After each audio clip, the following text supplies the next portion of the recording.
مرحبا، كيفكم؟ يعطيكم العافية. وصفتنا لهاليوم وصفة جدا شهية وجدا سهلة، هي نوعا ما غريبة ولكن مكوناتها موجودة عنا بكل بيت، وهي حلا بسبوسة الجلاكسي. تابعونا لآخر الفيديو لتتعرفوا على عمل الوصفة. طبعا في البداية هون أنا استخدمت 3 حبات من البيض. أهم شي البيض لازم يكون عنا بدرجة حرارة الغرفة، وراح أحط هون عنا شوي من الفانيليا السائلة. طبعا هون أنا نزلت 3/4 الكوب سكر، وراح أنزل عليهم نص كوب من الزيت النباتي.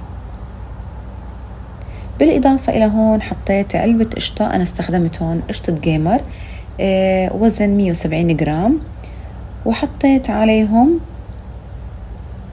3 معالق كبار من الكاكاو الباودر. طبعا أنا هون استخدمت الباودر المر الغير محلى، وراح هون أخفق بالمضرب اليدوي كتير منيح. راح أستمر هون بالخفق لحتى يصير عنا القوام مثل ما انتم شايفين، ويذوب كل المكونات الموجودة. هلأ بالنسبة للسميد هون أنا نزلت 1.5 كاس من السميد، وحطيت نص كوب من جوز الهند، وراح أنزل هون بمعلقة كبيرة من البيكنج باودر.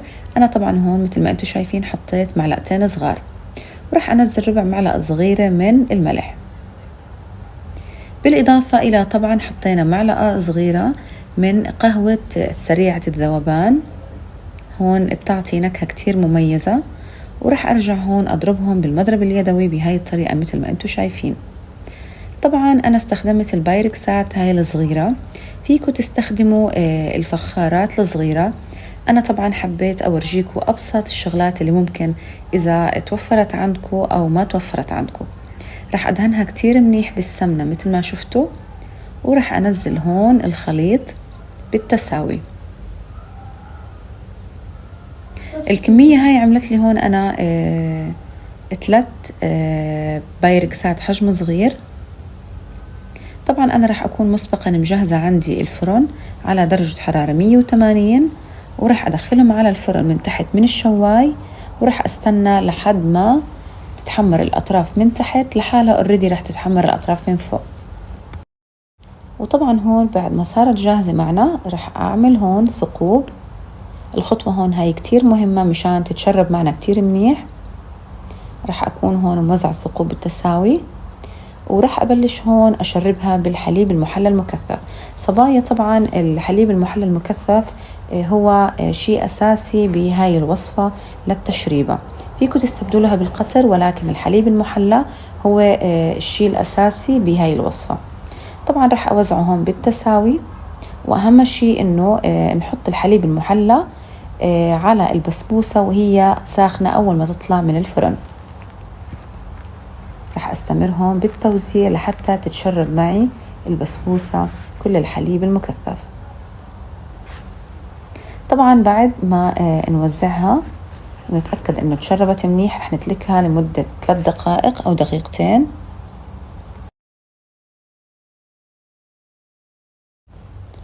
طبعا هون للزينة أنا اخترت الشوكولاتة البيضاء والشوكولاتة اللي هي الجلاكسي. طبعا الجلاكسي بكل النوعين، الأبيض ما بدي أختار الدارك الحلوة. ورح أبلش هون أسيحهم على الميكروويف، وحطيتهم بأقماع التزيين، أقماع الحلويات، وبلشت أزين بهاي الطريقة.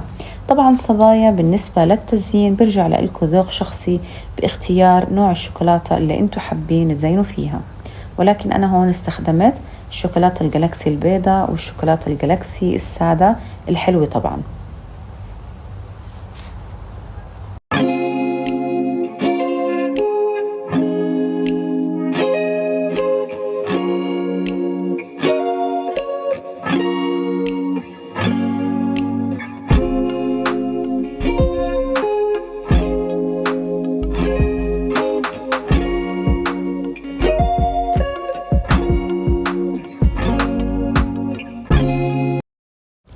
وطبعا هلأ بعد ما زينا بالشوكولات راح أبلش أزين بهاي الطريقة بالعود طبعا صبايا أنا بحاول إني أفرجيكم التزيين بأبسط الطرق الموجودة، مشان ما تتغلبوا ساعة التزيين يعني بالأعواد الموجودة عندكم.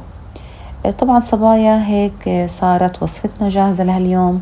بتمنى إذا عجبتكم الوصفة وعجبكم الفيديو لا تنسوا الاشتراك بقناتي والضغط على زر اللايك وتفعيل زر الجرس ليوصلكم كل جديد.